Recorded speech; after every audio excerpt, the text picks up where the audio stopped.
Boa tarde a todos. Meu nome é Simone Meirelles, sou formada em psicologia pela PUC de Goiás, onde fui monitora da matéria de psicanálise. Hoje nós vamos falar mais sobre o Freud. Nós vamos falar hoje sobre um livro dele que chama A Interpretação do Sonho, 1895 a 1899. Primeiro ele completou as ideias para depois escrever.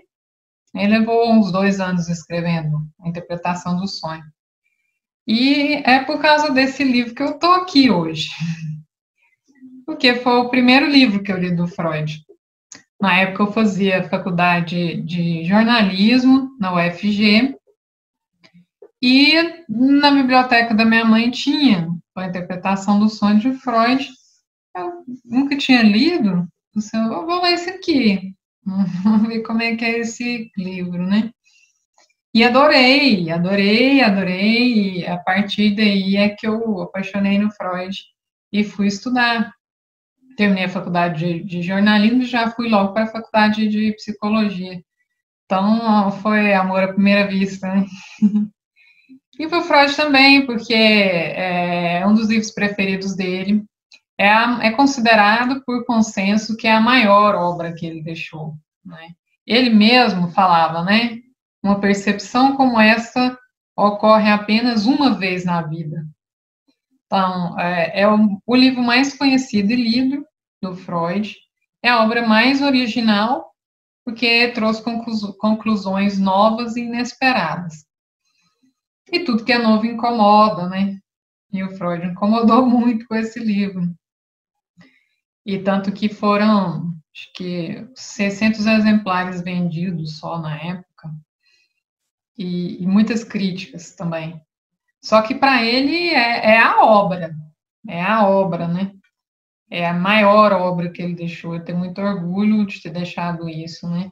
E é a obra que ele sentiu mais segurança, né? Mais confiança. Digamos, a menina dos olhos, né, do Freud, a interpretação dos sonhos. E aí, por exemplo, o Ernest Jones, o discípulo dele, perguntou para o Freud uma vez, né, quais eram as obras preferidas dele. E ele citou a interpretação dos sonhos e os 3 ensaios sobre a sexualidade. São as obras preferidas. Então, e ele escreveu assim, né, sobre esses, quando ele respondeu isso, ele falou mais algumas coisas que eu achei intrigantes, né? Ó, parece que meu destino é descobrir apenas o óbvio. Adorei isso. Qual que é o óbvio? 2 pontos. Que as crianças têm sensações sexuais, o que qualquer babá sabe. E que os sonhos noturnos são uma realização de desejo, tal como os devaneios. Devaneios é mesmo sonhar acordado, você está naquele estado que fantasia, delírio, imaginativo, que não está nem dormindo nem acordado, né, os devaneios. Então, gente, qualquer babá sabe disso. Qualquer babá sabe disso, a questão das crianças. E os sonhos, aí ele introduz uma coisa nova, né? O que é o sonho para o Freud? Depois ele analisar muitas coisas. É a realização de um desejo, não é um desejo. Quer dizer, você quer alguma coisa, você sonha com aquilo. E ele falava que os sonhos eram o caminho, a porta para abrir o inconsciente. Isso é considerado o material mais rico de todos para autoconhecimento, é o sonho. O material mais rico para ele. Então, como que foi a elaboração dessa obra? Essa obra, além de falar dos sonhos, fala um pouco de literatura, mitologia, educação, e foi feito de uma forma muito, assim, meticulosa, né? O Freud caprichou mesmo. Tanto que depois ele não precisou colocar muitos acréscimos, né? Não precisou revisar tanto, fazer modificações, já estava muito consistente, né? Para o critério dele, né?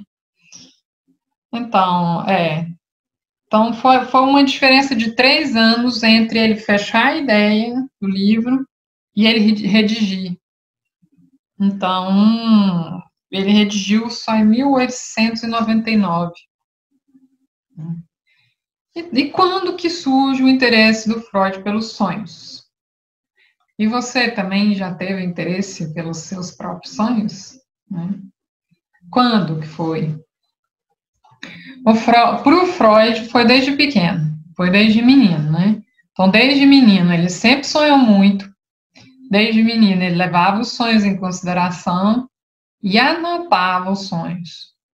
O Freud tá vivo ainda, ele tinha tá vivo através da gente, né? Ele tinha um caderno de sonhos, né, de anotação de sonhos que existiu e, segundo o autor aqui, deve ter desaparecido com o Holocausto, por causa da Primeira Guerra, né, o Freud era judeu, tinha todas essas complicações, e saiu de lá, fugiu de Viena. Então, vamos ver como é que o Freud relatava, né, essa questão dos sonhos em cartas e depois o próprio livro, né.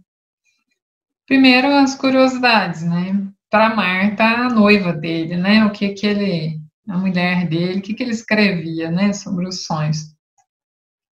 Escreveu, assim, em 1883, então foi antes, bem antes, né.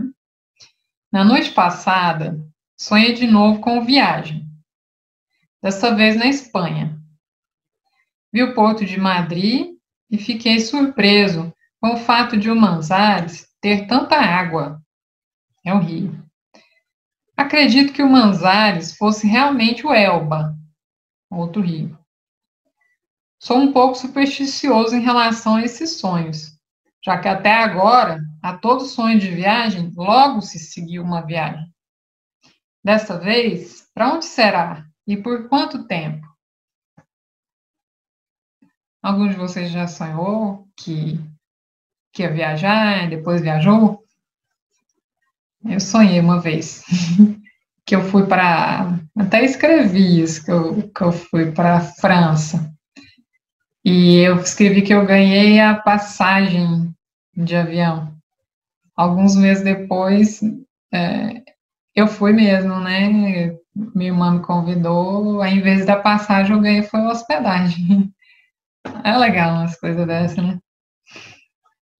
Então, sonhar com viagens, ele sonhava.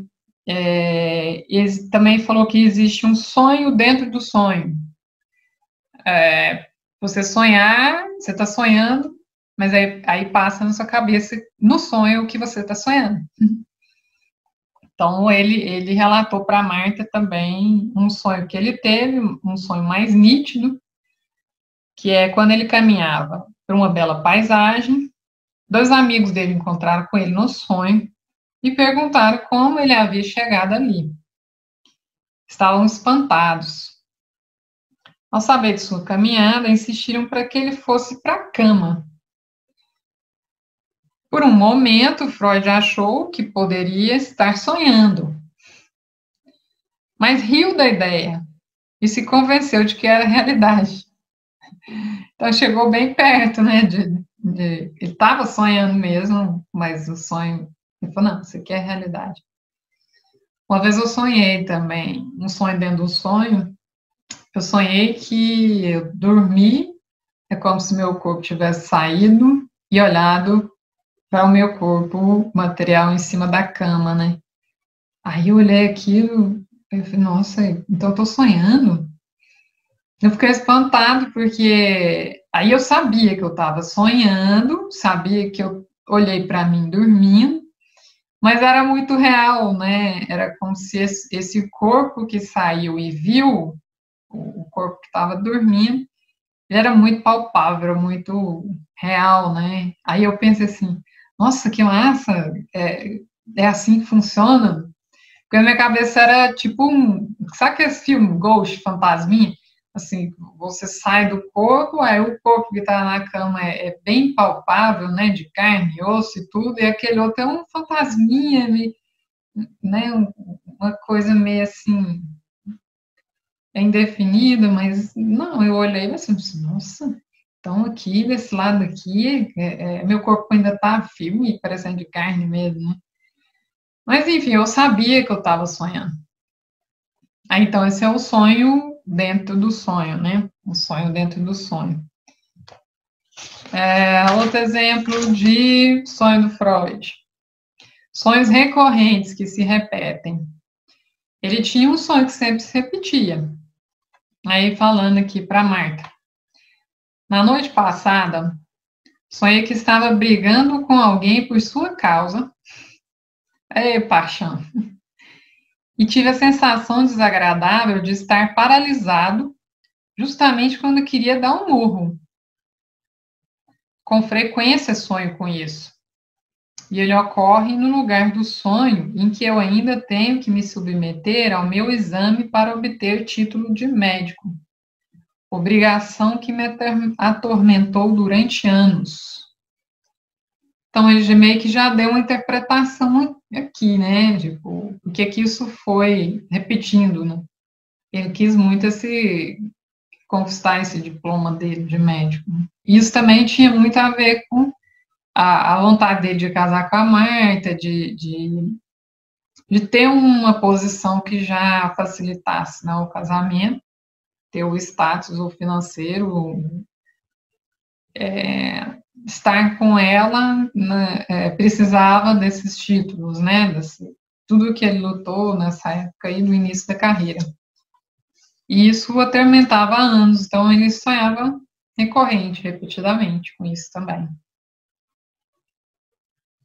Então, o Freud, ele falou que uma vez ele trocou a cama dele usual por uma outra cama e era uma cama mais dura. Você vê, né? Até isso influencia os sonhos. Então, ele começou a ter mais sonhos e mais nítidos, né?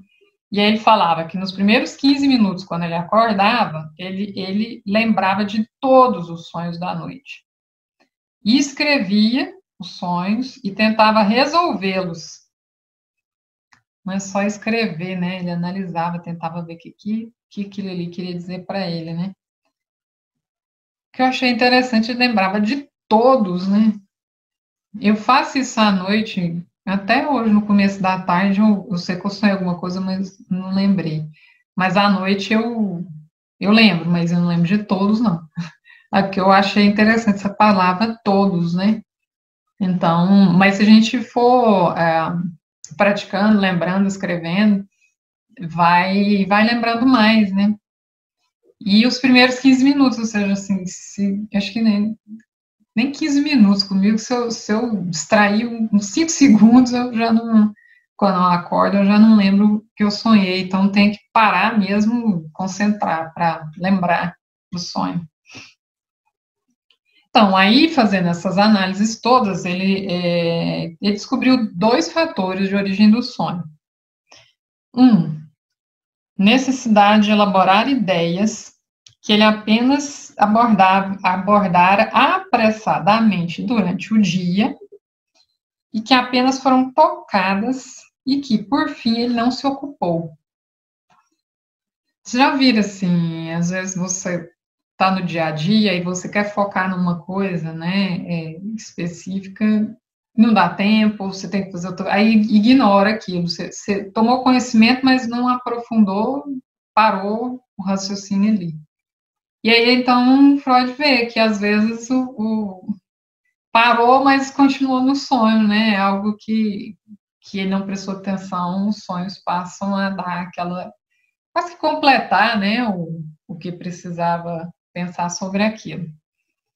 E a outra, 2. Existe uma compulsão de associação de ideias. Né? A mente procura reunir as ideias presentes no mesmo estado de consciência. Isso dá um caráter sem sentido e contraditório aos sonhos. Então, a mente realmente é um turbilhão. É uma ideia associando com outra ideia, né? A compulsão de associação de ideias. Já tem no estado de vigília normal, acordado. Mas à noite é mais, porque as ideias se associam, é como se elas tivessem uma permissão para ser contraditória ao mesmo tempo e tudo bem para o inconsciente aqui não, por exemplo, tem um jeito de uma coisa ser quente e fria ao mesmo tempo? Não, ou a água está fria ou a água está quente. Não dá para ela ser quente e fria ao mesmo tempo. Num sonho pode aparecer tudo, né? Pode ser quente, pode ser frio, você pode ver uma pessoa que está com o rosto da outra, você pode sentir duas coisas ao mesmo tempo, ou ver uma contradição como se fosse normal, nem espantar com aquilo, né? Então, o caráter dos sonhos de ser sem sentido, né? Sem sentido e contraditório, ele percebeu essas associações, né? Então, a gente tem também dois pontos que levaram o Freud a chegar nessas conclusões. Por que ele chegou nessas conclusões? Das associações, né? Por que ele chegou nessas conclusões aqui?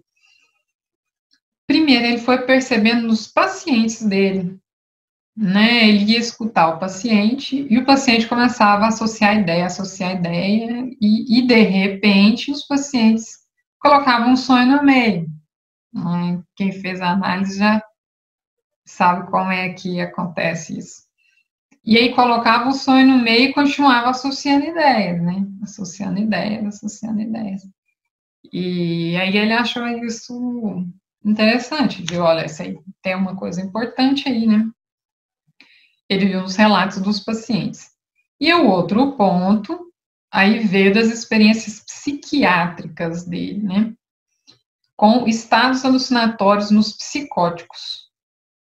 Então, o psicótico, ele age fora da realidade. A realidade para ele é a realidade que está dentro da cabeça dele. Não adianta mostrar tanto outras coisas, evidências, não é? Ele vive fora da realidade. Então, quando ele via essas viagens na maionese, ou delírios, ou essa coisa meio louca, absurda, né, que tem na psicose, ele foi percebendo que a psicose, gente, é quase como se fosse um sonho acordado mesmo. Imagina um estado mental como se você vivesse um sonho, que é tudo meio sem sentido, né, desconexo. Então ele começou a ver a semelhança. E por que ele falou que o sonho é a realização de desejo? Ele também viu nesses pacientes psiquiátricos essa alucinação, né, essa coisa que não existe. Ele viu que quando ele pegava os relatos, ele via que no fundo era um desejo, né? Mas por que que um psicótico fala que ele é Deus? Não, eu sou Moisés. Não, eu sou Deus. Eu sou isso, eu sou aquilo. É uma coisa muito importante. E não vai falar que ele é um mendigo, que ele é uma pessoa que não vale nada, quer dizer, tem um desejo, né, de ser grande aí, né? Então ele começou a ver, professor, peraí, então, se os sonhos têm esse caráter alucinatório, que o sonho é uma criação, né? A gente fica meio doido mesmo quando sonha, né? E pode aparecer, e aparece, né, os verdadeiros desejos, né? E ele viu, então, a partir desses pacientes psiquiátricos, que tem uma realização de desejo aí. E desejo pode ser até um desejo pequeno, por exemplo, eu não quero acordar amanhã para trabalhar. Aí eu sonho que eu já estou trabalhando. Às vezes isso vai me fazer até dormir mais, né? Se eu não colocar um despertador, porque fala, não, eu já estou trabalhando, já acordei, não preciso acordar mais.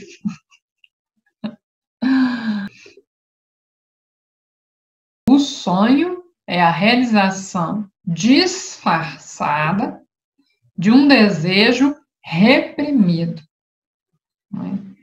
O que quer dizer? Realização de desejo em vigília, e eu quero um chocolate, vou no supermercado, vou lá e compro. Não está disfarçado, está reprimido.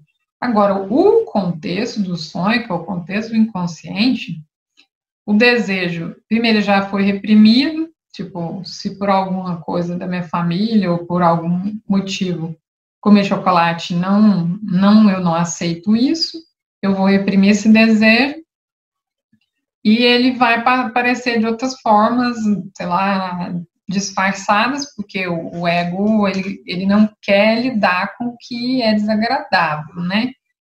Então, se vai trazer sofrimento, ele vai dar uma disfarçada, né? Então, vai aparecer de outra forma, né? Os sonhos vai aparecer desejando uma outra coisa, né? Vamos supor, uma face, algo vai acontecer. Estou dando um exemplo meio besta, mas porque da linguagem mesmo inconsciente, porque, gente, a gente quer saber, para se autoconhecer, o que é que nós estamos negando em nós mesmos. O que a gente quer, mas nega. Porque, assim, o ruim não é negar, né? Não é assim, não, eu não quero chocolate. É você assumir, eu quero chocolate. Estou sonhando chocolate, eu quero chocolate. Isso não quer dizer que você tem que ir lá e comprar, não. Existe uma negociação, né? Os sonhos têm a mesma estrutura de um sintoma. É uma negociação, né? Qual que é o seu desejo? É esse? Você pode isso agora? Aí o ego tenta intermediar. Não, agora fica mais difícil porque ainda tem que ganhar dinheiro para depois ir lá comprar, tem que esperar um pouco e tudo, o ego vai refreando. Aí tem a parte mesmo inconsciente. Não, mas vai lá agora, vai lá e rouba esse negócio e tal. Então, na verdade, são 3 instâncias que estão brigando ali para ver qual que é a melhor negociação. Então, só que quando reprime, eu não quero saber disso, vai para o inconsciente, você até esquece, aquilo fica atuando. E como que você vai saber que você está, sei lá, torturado por um desejo de comer o chocolate e não comer, comer o chocolate e não comer? Às vezes você não vai nem saber direito de onde veio o tiro, né? Por isso que há a importância de se autoconhecer. Para saber que desejo é esse que eu estou negando. Primeiro eu estou negando, mas está lá no meu sonho, e aí? Né? Posso negar? Não. E aí depois, o que eu vou fazer com isso? Né? Que pode ser um jeito interessante. Às vezes eu posso, ou não posso. Né? Então, os sintomas e os sonhos têm a mesma estrutura que o Freud, né, vê. Tem uma questão de repressão e tem uma necessidade desse reprimido aparecer de alguma forma para a gente ter consciência e fazer uma decisão melhor em cima disso. É que a gente analisa os sonhos, é que a gente reflete sobre o nosso próprio comportamento. E é para isso que a psicologia existe, né? Para um autoconhecimento, autoaprimoramento. Então o sonho é a realização disfarçada de um desejo reprimido, né? Então, vamos ver aqui. Qual foi a primeira análise que o Freud fez de um sonho?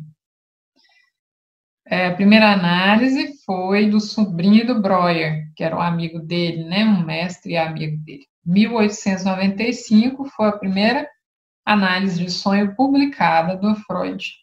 O sobrinho do Breuer chamava Emil Kaufmann. E aí, nesse artigo, né, nesse material, Freud fez uma analogia entre a realização de desejo e a psicose onírica, né, que ele viu a partir de um antigo paciente do Fliess. Então, essa foi a primeira publicação em que ele começou a indicar o sonho como realização de desejo. Foi a partir disso. Então, a essência do sonho é um desejo oculto. Então, o que você vai ver no sonho? Que desejo tem ali? Oculto. Se fosse só assim, bem... Tem uns sonhos que são mais diretos. Tem outros não. E aí, você tem que saber que desejo que está ali, né? Oculto.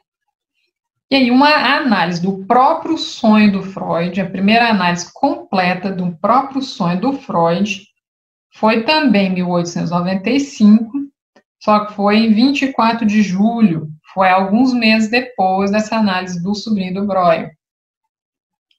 E foi o sonho da injeção de Irma. Esse sonho depois a gente vai estudar a interpretação dos sonhos. Mas esse sonho também estava muito ligado à questão de injeção, que foi na época que o Freud fazia pesquisa com cocaína, que aí ele indicou para um amigo dele que tinha muitas dores nervosas dos nervos, e já estava viciado em morfina por causa do tamanho da dor. Ele acreditava que a cocaína podia melhorar o vício em morfina. Só que aí a pessoa acabou viciada na própria cocaína e não teve sucesso nisso. E o Freud, na época, ele tinha prescreveu, né, a cocaína, acho que foi via oral, não foi injetável, não foi prescrito como injeção. E só que aí o amigo dele tomou através de injeção. Então, por um tempo, segundo o Ernest Jones, o discípulo dele, o Freud meio que atribuiu, né, de não ter dado certo essa questão por causa da injeção, né, por causa da injeção, por causa do jeito que foi ministrado a cocaína, só que não tinha nada a ver, né, segundo o Ernest Jones, como se fosse assim, o inconsciente também ele troca uma coisa que é aquilo por uma outra, tentando driblar uma culpa, né? É aquela história dentro de casa, não, que deu o bolo que estava aqui, não, foi o cachorro que comeu, não foi eu. Então, só que nessa história aí do cachorro eu fiz de propósito, né? Eu fiz conscientemente, né? A gente fala assim, mas isso acontece demais.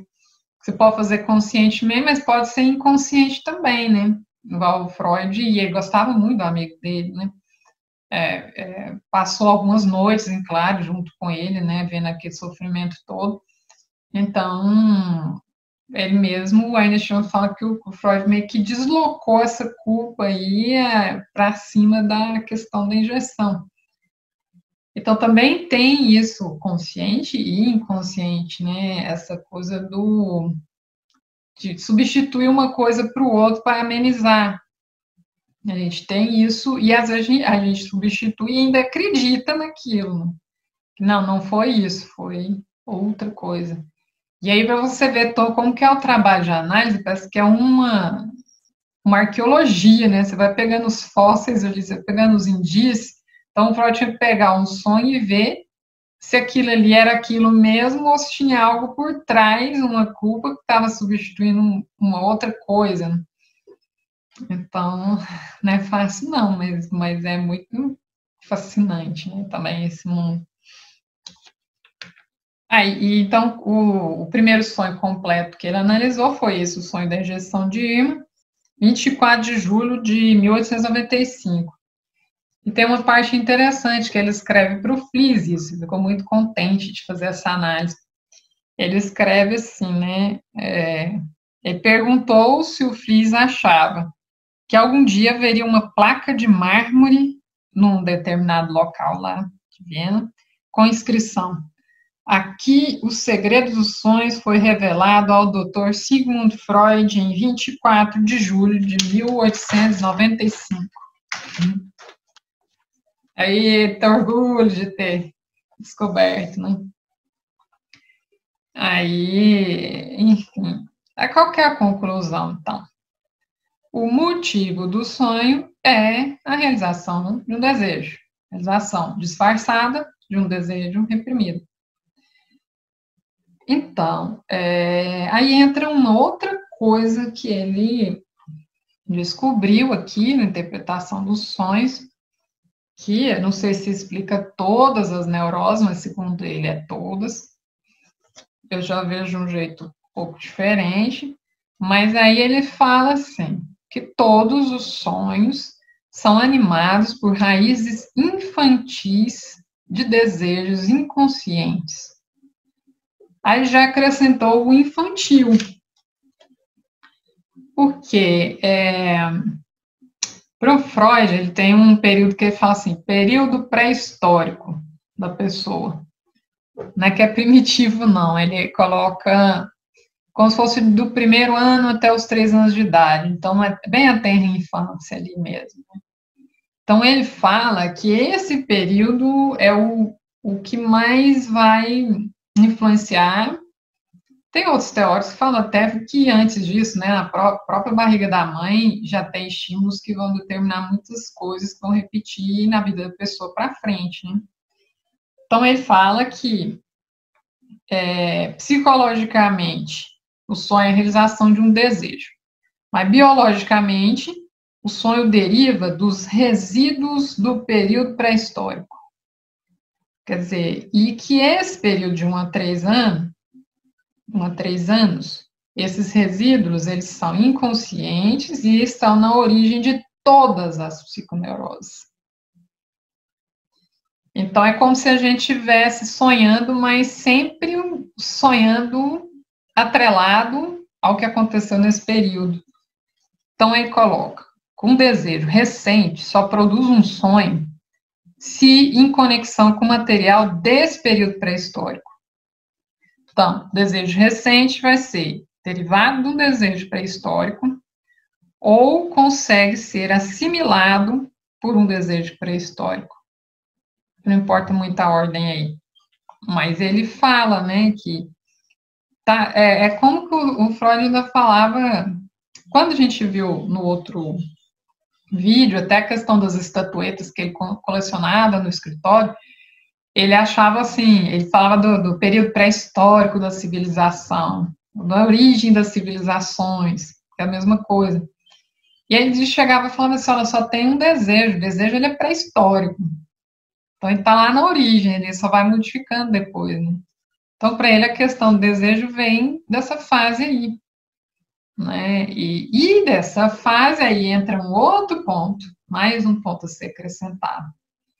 Quais são os desejos infantis dessa fase? Eis a questão. Se o sonho é um desejo, se está ligado nesse período, o que quer que as crianças nesse período desejam?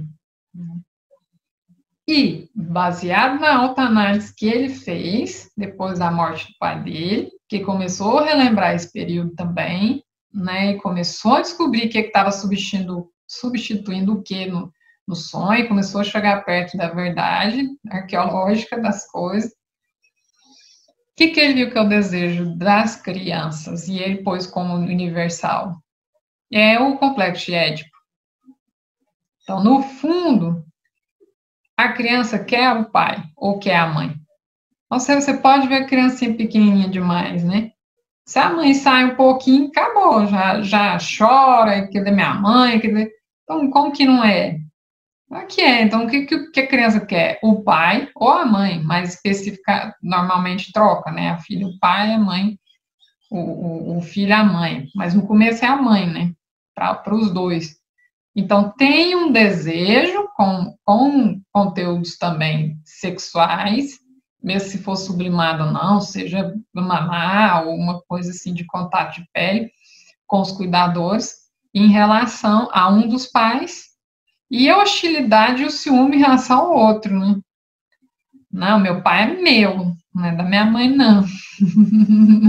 Não, eu que sou queridinha, não, eu sou melhor, não, eu que sou, né, já tem menina que fala, não, é que meu namorado é meu pai.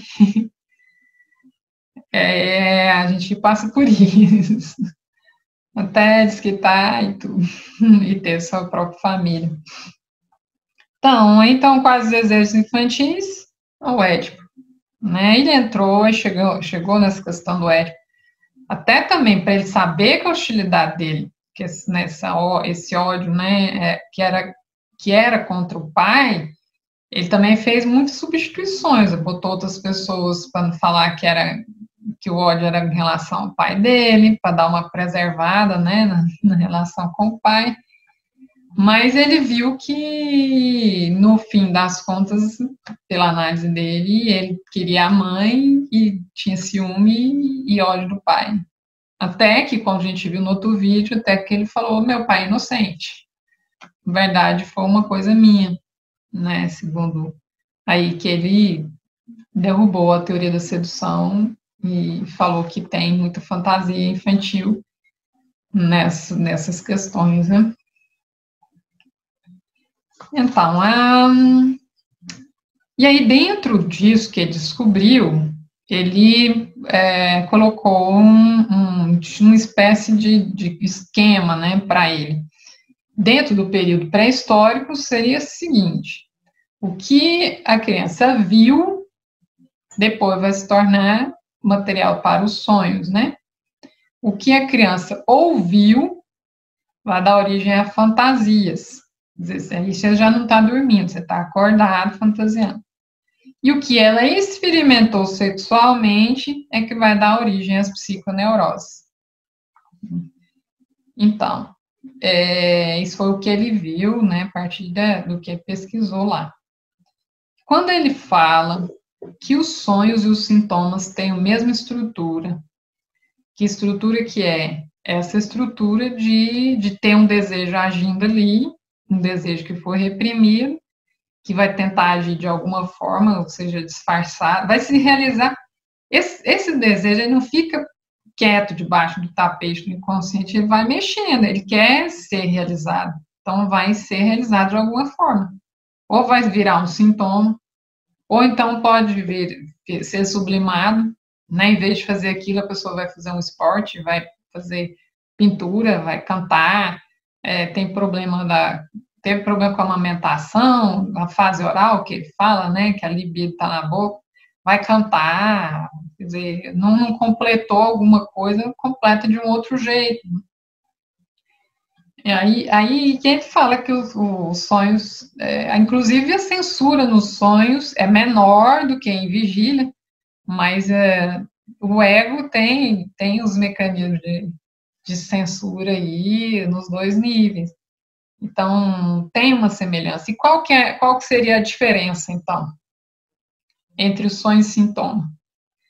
Bom, por Freud, no sonho há a realização de um desejo reprimido. Agora, o sintoma, para ele, é uma reconciliação entre o desejo reprimido e a instância repressora. Aí já fala de um outro jeito, né, que tem uma instância psíquica que ele vai falar pela primeira vez disso aqui, quando vai falar de autopunição, que há uma reconciliação, ou seja, tem o desejo de um lado e algo que reprime o desejo de outro. Na verdade, são três instâncias, né? O id, o ego e o superego. E aí, no sintoma, é a panela de pressão que a gente falou, né? O desejo está ali supitando, você bota uma panela, mas aquele ar vai sair de algum jeito. O sintoma é isso, né? Não conseguiu ali ficar naquela pressão toda, vai sair de alguma forma. Então, o sintoma é meio que como se fosse uma gambiarra, né? Tem esse problema entre os três instâncias. Foi um jeito que o ego deu para poder resolver o problema, que às vezes não resolve, porque a repressão, ela nunca é perfeita, porque sempre, né, vai aparecer assim, um efeito colateral ali, né? Então, mas de certa forma a pessoa consegue viver por isso, né? Imagina a gente ter isso, a gente fala em nível individual, mas, por exemplo, na própria civilização, né? Se a gente não reprimisse os nossos desejos, não ia ter civilização, ia ser tudo primitivo. Na rua você ia querer fazer o que quisesse, não ia ter lei, não ia obedecer lei nenhuma. Então, a repressão é uma coisa necessária. E aí, cada um faz do seu jeito particular, né, o que vai acontecer, igual essa pandemia do coronavírus que teve aqui. Não pode sair, tem que ser de máscara. No começo, a população mais idosa não queria ficar em casa de quarentena, queria sair, ia ao supermercado, e ficava aquela revolta que assim, alguém está querendo me prender em casa, eu não posso, eu quero ir embora, eu quero ir para o banco fazer minhas coisas, não vou ficar em casa, não. Então, só que são forças ali atuando que tem que ver que jeito fica melhor, né? Vai deixar a pessoa em casa, ela fica presa, ou ela deixa ela ir no mercado, ou ela mesma como é que ela vai agir com isso? Então, é uma analogia, uma metáfora, mas é a mesma coisa, né, que a gente faz com os nossos desejos, né?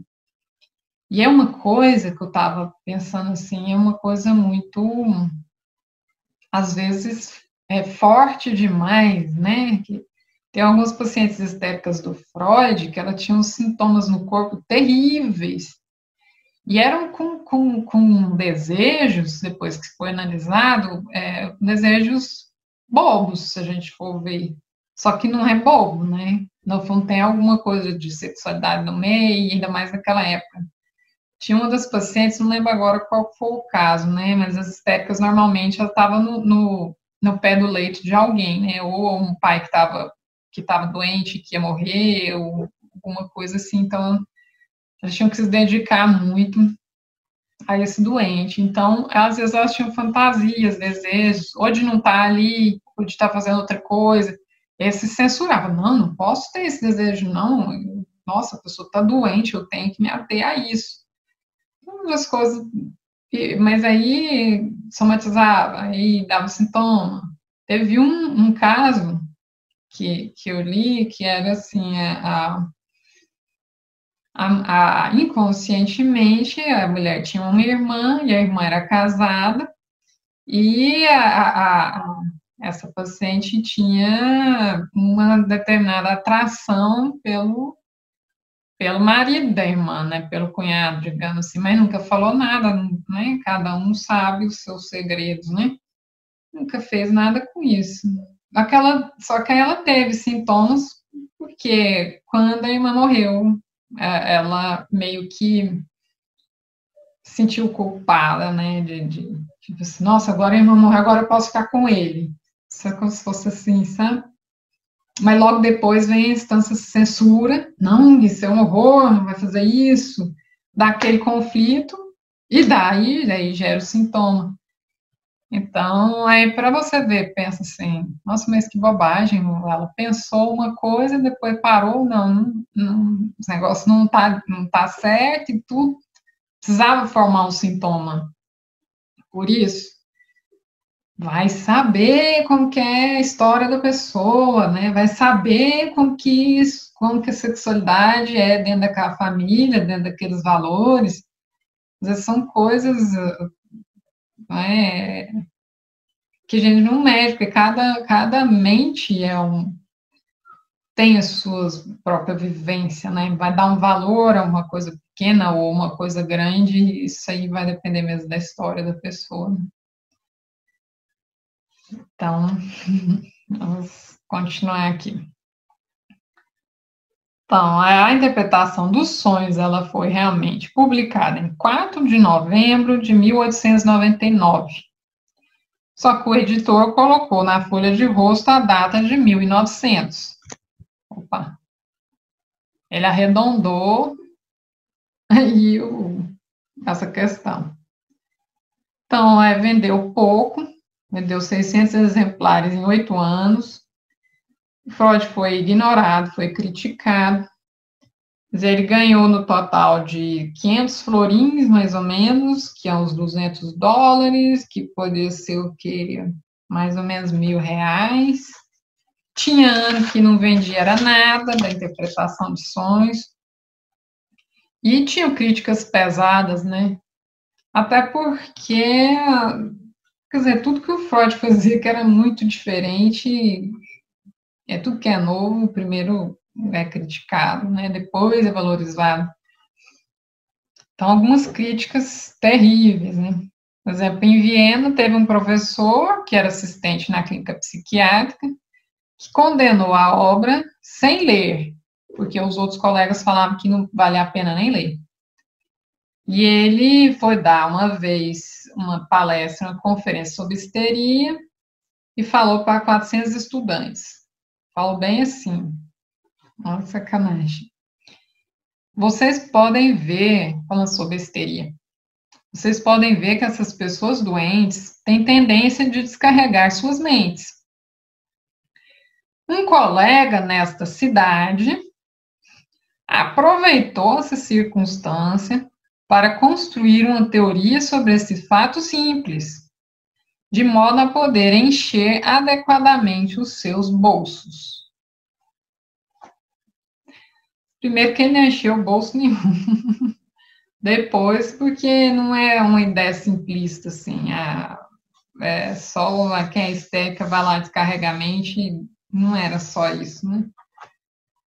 Outra crítica, um tal de professor Lippmann de Berlim, né? Ele atribuiu essa questão desse livro, né?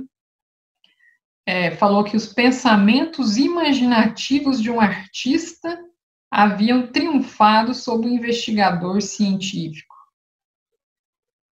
que quis falar que foi mais poeta, mas fez arte, mas não fez ciência coisa nenhuma. Serão as críticas na época. Um outro professor, Roche, de Freiburg foi onde o Freud nasceu. Ele escreveu um livro e no capítulo Misticismo nos Sonhos colocou a obra do Freud, né, colocou aquelas ideias lá, atribuindo isso a misticismo. Então, ele agrupou a teoria do Freud junto com sonhos proféticos e os conhecidos livros de sonhos, impressos em papel inferior, que podem ser encontrados nas gavetas dos cozinheiros. Quer dizer, ao nível, né? Como se fosse aqueles... não, isso é aqueles dicionáriozinhos de sonho, vendido em qualquer lugarzinho, em um lugar qualquer. Mas essas críticas não foram suficientes para derrubar a importância do livro. Tanto que estamos aqui hoje falando no livro, depois de tudo isso, né? E considerando como se fosse a maior obra do Freud que ele observou, né? Até porque os sonhos e os sintomas das neuroses eram semelhantes. Na verdade, ele quis mostrar que a mente funciona isso. Não é porque é sonho, porque vamos interpretar que é. Não, que jeito que a mente faz, né?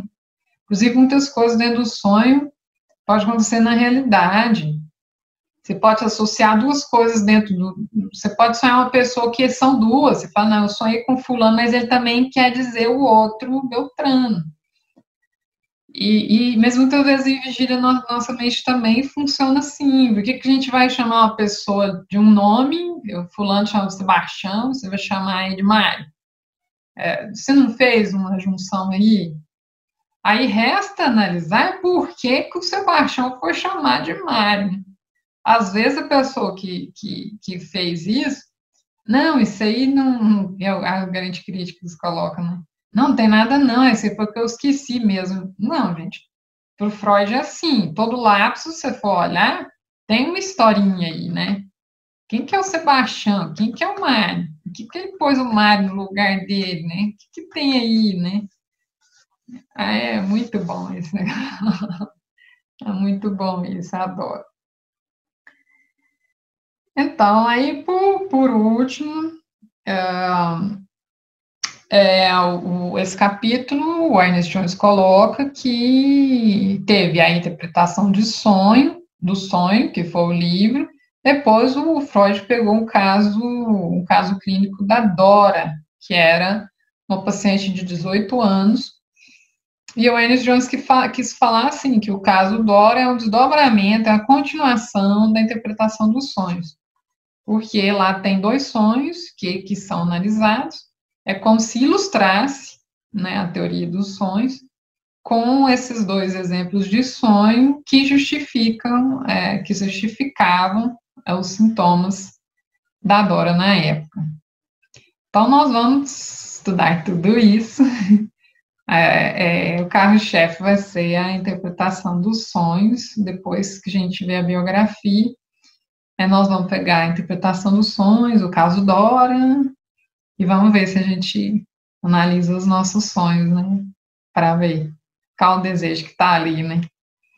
É isso, gente. Até a próxima. Tchau, tchau.